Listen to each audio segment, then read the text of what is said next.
and I'm here today to talk about the Jawi Peranakan architecture around Hutton Lane. I'm standing outside Rumah Teh Bunga, and Rumah Teh Bunga is actually a Warisan Negara building, which means it's a National Trust building, the equivalent of. And it's been restored. And why I wanted to highlight this is because it's very similar in styles to our boutique hotel, Jawi Peranakan Mansion, and also it's on the Muslim Heritage Trail.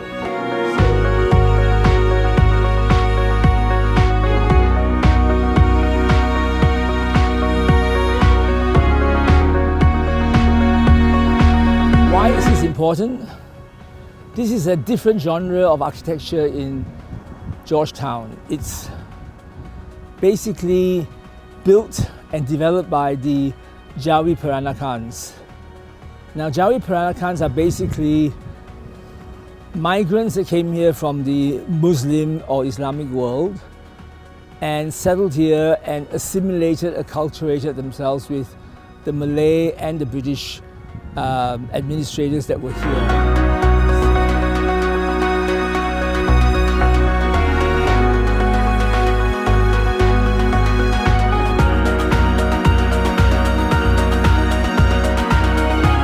Welcome to Georgetown Mansion. This is one of the latest finished restoration projects in Georgetown, and it's opened up as a museum.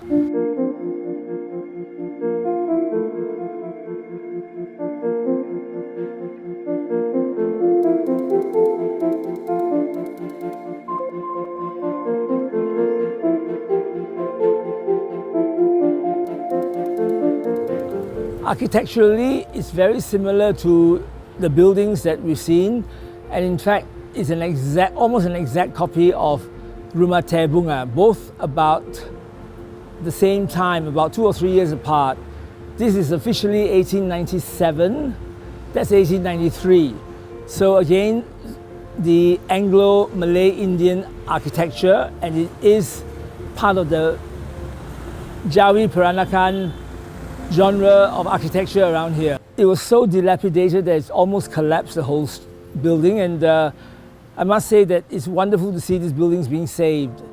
When you're staying in our boutique hotel down the street called Jawi Peranakan Mansion, it's only a very short walk to here. So less than 5 minutes walk, you're here in Clark Street and Datuk Koya Road.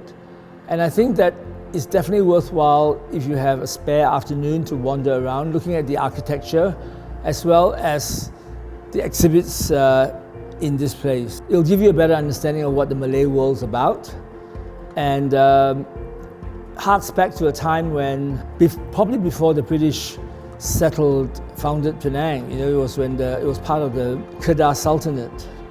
So, you know, going back into history, going back to look at the influence of the arts and culture definitely gives you a sense of where everything came from. So continuing up the street into Penang Road and along just by the Chaurasta Market is this amazing piece of architecture that is in the same genre, and it's called the Igo Hotel.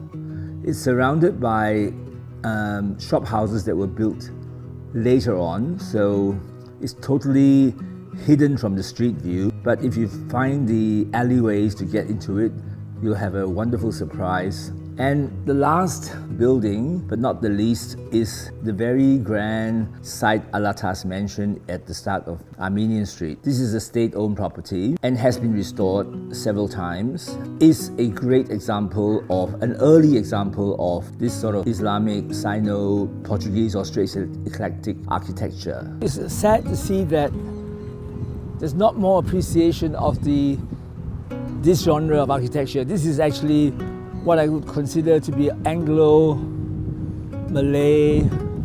or Anglo-Indian Malay architecture. And there's not a lot of it remaining in Georgetown or in Malaysia in general. And I think it's wonderful that the National Trust has taken on to the job of preserving this.